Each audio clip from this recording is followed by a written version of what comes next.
Сәлем достар, бүгін сіздерге Куду доктордың 4-ші сериясын таныстырам. Сато мен Шиндоми науқас бөлімдерін тексерген кезде бір қыз бала шым үнемі гүрілдейді деп айтқанда, Шиндоми тұрып, бұл операциядан кейінгі қалпына келу барысындағы жағдай, түнде тіпті де гүрілдейді деп түсіндіреді. Кішкене қыз бала қуанып, рахмет, тек Шиндоми дәрігер ғана мені түсінеді. Сато оның баланы жақсы түсінгеніне қайран қалды. Екеуі науқас бөлімінен шыққанда, бір қыз бала емдеуге қарсы көрсетіп, дәрігерлер оны қоршап алып, не істейтінін білмегенде, тек Шиндоми қыз балаға жақындап, оған қолын беріп достасады. Дәрігерлер диагноз арқылы қыз баланың күндік жол қабынғанын біледі. Емханаға жеткізгеннен кейін, одан не сұраса да айтпай, сақшылармен байланыс жасап сұрастырады.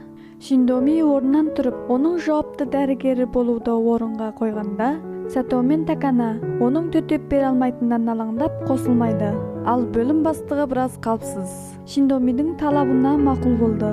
Шиндоми кішкене қыз баланың бөлмесіне келіп, сестраларға аспа өкіл қоюға зорлама деп, өзі сыпайылықпен аспа өкілдің ролын түсіндіріп, оның сәйкесуін үміт етті. Бірақ қыз бала оның сөзін естімей, столдағы заттарды бірақ лақтырғанда, Шиндоми титтей де ренжімей, оған жақсы қарайласады.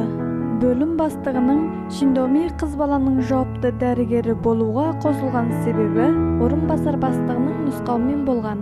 Орынбасар бастық оған былай дейді: шипахана бастығы кетсе, балалар бөлімі қалтырылып, алқа бастығы да қуанады. Сол кезде мен саған разы болатын қызмет орнын беремін. Такана олардың әңгімесін естіп, Сатоға Шиндомидің орнына қыз баланың жауапты дәрігері болуына мүмкіндік жасап, балалар ауру бөлімін сақтап қалуды ұйғарды. Шиндоми науқас бөлмесіне келгенде, бір жас әйелден науқас бөлмесіне келеді. Әсілі кішкентай қыздың аты Қали екен. Жас әйел Қалидің өгей шешесі. Жарты жылдың алдында ғана әкесімен үйленген. Өгей шешесі бастабында Қали маған сөйлейтін еді, артында бірте-бірте маған сөйлемейтін болды. Оның бас айланып жығылған бақшасы да бұрын әке шешесі үнемі бірге баратын бақша еді. Мен әр жолы оны ертіп бармақшы болсам, ол барма қояды. Қалай істейтінде ұқпай қалдым деп, Қалидың ең жақсы көретін сөмкесімен киімін алып беріп кетіп қалады. Шиндоми сомкадағы қарындаштармен сурет кітаптарын алып шығып, бірге сурет сызбақшы болғанда, Қали сомканы тартып алып бермей қояды. Қали ұйықтағаннан кейін Шиндоми суреттерді көріп жатқанда, ол қайтадан оянып, суреттерді тартып алған соң, басқаларға айтпа дейді. Такана дәрігер орынбасар бастығының сөзін естіген соң, ес ақылынан адасып, операция жасауды сылтау етіп, қыз досымен кездесуге бармайды. Ертесі қыз досы балалар бөліміне барып, Такана дәрігерді іздегенде, оның өтірік айтқанын біледі. Шиндоми өгей шешесінің Қалиға емхана ауыстыратынын білгеннен кейін, Қалиді көтеріп алып қашқан кезде, әкесі де емханаға жетіп келеді. Әйелінің жығылғанын көріп, не болғанын сұрағанда, әйелі: мен Қалиді емхана ауыстыратынын айтсам, Шиндоми дәрігер мені итеріп, Қалиді тартып алды.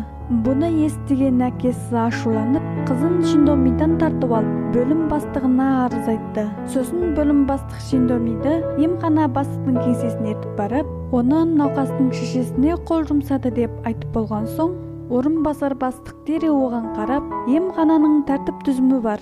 Дәрігер емханада қол жұмсауға болмайды. Сен қағиданы бұздың. Сондықтан қызметтен айдаласың дейді. Алқа бастығы Шиндомиға үйге қайтып барып, емхананың бір жақ ету нәтижесін тост деп айтады. Егер оны жұмыстан босатпақшы болса, мен де бірге жауапкершілікті арқалаймын деп шипахана бастығы айтады. Сато Шиндомиға сеніп, одан не туылғанын сұрағанда, ол шын сырды айтқысы келмейді. Сато Қалидың әкесіне қызының ауырған жағдайын айтып, дереу операция жасайтынын айтқанда, әкесі таңғалып, қызына қай кезде өспе пайда болғанын сұрайды. Сато дәрігер оның ауру жағдайына қарағанда, ертеден бастап ауырғаны сезіледі. Әкесі ұйықтап жатқан қызына қарап, не үшін маған айтпайды? Әсілі ол сөйлеуді жақсы көретін бала еді. Бұрынғы әйелім қайтыс болғаннан кейін, менің көңіл күйім жақсы болмаған кезде, Ол үнемі күліп, мені шабыттандырады. Мен оған жақсы қарайласа алмадым. Қызыма бір анна қажет деп ойлағанда, қазіргі әйеліме жолыққам. Екінші күні балаларға таңертең ас беретін кезде, Қалиды емханадан іздеп тауылмайды. Бөлім бастығы бұл Шиндомидің алаяқтығы деп күмәнданып, Сәтоға Шиндомимен байланыс жасап, жағдайды ұғыстайды. Оның тауылмағанын естіп, Шиндоми дереу үйден шығып Қалиды іздейді. Кенеттен бір іс есіне түсіп, дереу бұрылып Қалидың ауырған бақшасына барады.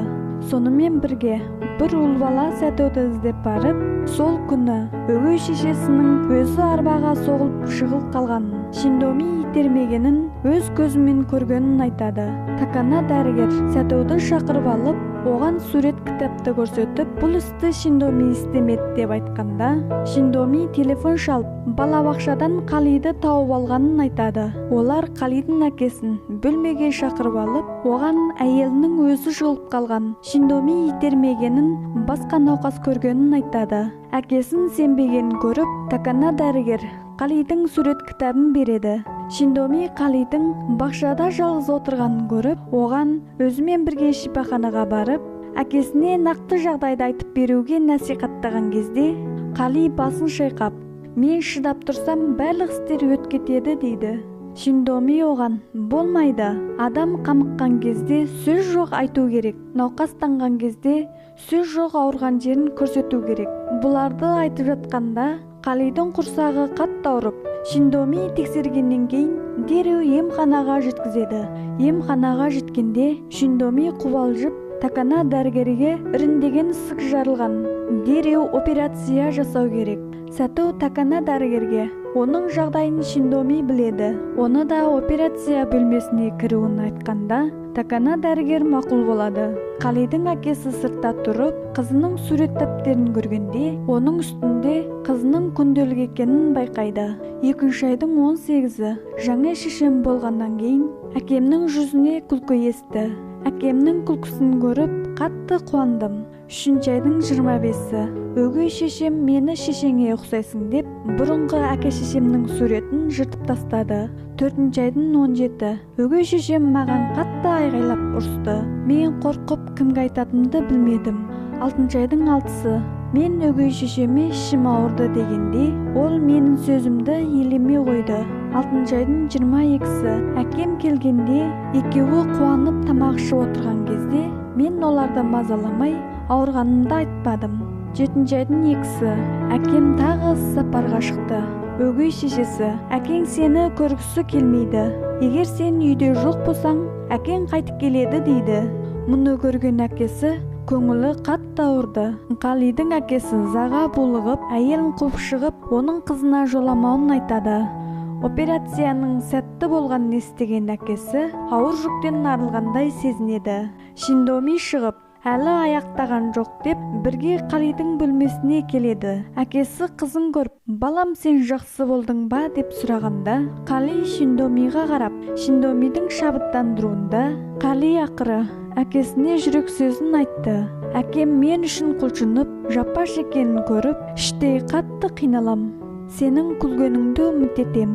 Әр жолы өгей шешемен бірге болғанда, сен өте көңілдісің. Сондықтан осы жолы мен ауырсам да айтпау керек деп ойладым. Бірақ іс жүзінде мен әкеммен бірге тұрмыс кешіргім келеді. Әкесі бұны естіп, жарайды деп жауап береді. Бұны естіген Шиндоми да қатты қуанады. Орынбасар бастығы Шиндоми қайтадан жұмысқа келетінін естіп, ол жасырын байланыс жасап, бәңкенің шипаханаға қаржы беретін тоқтатады. Сәто Шиндомиді іздеп барып, тебіреніп былай дейді. Әсілі Қали әкесін өте жақсы көреді екен. Шиндоми ойланып, мен де әкемді жақсы көрем, бірақ ол мені жек көреді. Үнемі мені ұрады, бірақ мен оған шыдай алам. Өйткені болашақта ол мені жақсы көреді деп ойлаймын. Мен оны көргім келіп, оған шипагер болдым деп айтқым келеді. Қызметтен түсерден бұрын Такана Сәтоға мен Шиндомиді балалар бөлімінен жүткемін деп айтады. 4-ші сериясы да осымен аяқтады. Сау болыңыздар. Құрметті каналдағы қонақтар, сіздердің қолдауларыңыз бізге маңызды. Егерде жақсы пікір, жаңа идеяларыңыз болса, міндетті түрде астыға жазып қалдырыңыз. Лайк басып, каналыма жазылыңыз. Сонымен қатар қоңырауды басып, жаңа видеомды бірінші болып көре аласыз. Назарларыңызға рахмет. Сау болыңыздар.